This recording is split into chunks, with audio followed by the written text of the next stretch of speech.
দেখতে দেখতে medical admission phase almost চলে আসলো। কয়েকদিনের মধ্যেই কোচিংয়ে দৌড়াদৌড়ি, পরীক্ষা, ক্লাস এগুলো শুরু হয়ে যাবে এবং এই সময় তোমরা অনেকগুলো ভুল করবে। আমি বিভিন্ন ভিডিওতেই ভুলগুলো নিয়ে কথা বলবো এবং আমার বিশ্বাস তোমরা যারা এই ভিডিওগুলো দেখছো তোমরা নিজেরাই ভুলগুলো রিপিট করবে না। আর অ্যাটলিস্ট আমার ভিডিও শেয়ার না করো, নিজের মুখ দিয়ে হলেও তোমার বন্ধুদের সাথে এই সাজেশনগুলো শেয়ার করবে যেন ওরা এই ভুলগুলো রিপিট না করে। সো আজকে কি নিয়ে কথা বলবো?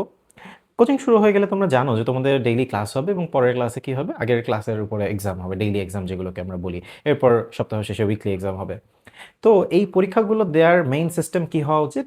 আমরা যেই চ্যাপ্টারটা পড়িয়েছে সেই চ্যাপ্টারটা বই থেকে খুব ভালো মতো পড়বো, পড়ে এক্সামে অ্যাপিয়ার করবো, দেখবো যে আমি যা পড়লাম সেখান থেকে ঠিক কতটুকু আমি আদৌ অ্যান্সার করতে পারছি।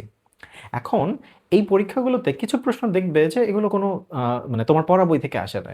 কোত্থেকে এসেছে? এটা অন্য কোনো রাইটারের বই থেকে আসে সাধারণত। এখন কিছু মানুষ থাকে যে এই প্রশ্নগুলো কিভাবে যেন পেরে যায়, যদিও একটা রাইটারের বই পড়েছে তাও পারে। কিভাবে পারে আসলে? আসলে অলমোস্ট প্রত্যেক কোচিংয়ের কি আছে, প্র্যাকটিস বুক টাইপের কিছু এক বই থাকে যেখানে কি আমাদের সাবজেক্টে, যে কোনো সাবজেক্টের চ্যাপ্টার ওয়াইজ অনেকগুলো প্রশ্ন দেয়া থাকে। সেখানে যেমন মেইন টেক্সট বুকগুলো থেকেও প্রশ্ন থাকে, এক্সট্রা রাইটারের বইগুলো থেকেও প্রশ্ন থাকে। অনেকেই ডেইলি এক্সাম দিতে যাওয়ার আগে এই প্রশ্ন ব্যাংকগুলো, আই মিন প্র্যাকটিস বুকগুলো সলভ করে যায়। তাতে যে সমস্যাটা হয় যে ওই এক্সাক্ট প্রশ্ন যখন তুলে দেয় কোচিংয়ের পরীক্ষাতে, ওই প্রশ্নগুলো পেরে যায় যেগুলো আসলে কিন্তু পারার কথা ছিল না শুধু বই পড়ে গেলে।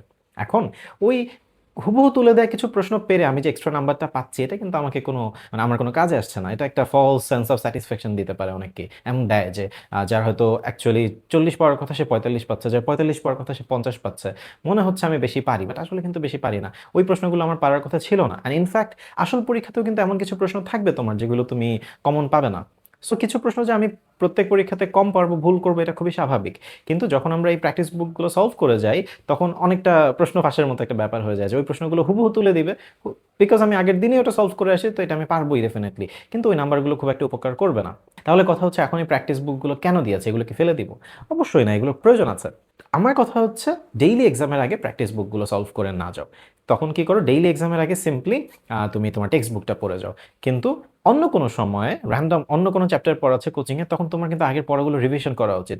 রিভিশনের উপায় হিসেবে কি করো, তখন তুমি তোমার প্র্যাকটিস বুক খুলে আগে পরীক্ষা দিয়ে ফেলেছো এমন কোনো চ্যাপ্টারের প্রশ্ন সলভ করে দেখো এখন ওখান থেকে কি পরিমাণ পারছি।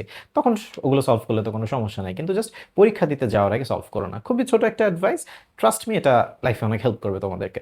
সো যখন কোচিং শুরু হয়ে যাবে, মাইন্ড ইট যে আমি বই পড়ে পরীক্ষা দিতে যাব, প্র্যাকটিস বুক সলভ তখন করবো না, এটা আমি পরে করবো। That's it. সো নেক্সট ভিডিওতে অন্য কোনো সাজেশন নিয়ে আসবো। ভিডিওটা ভালো লাগলে লাইক করো, ফ্রেন্ডদের সাথে শেয়ার করো।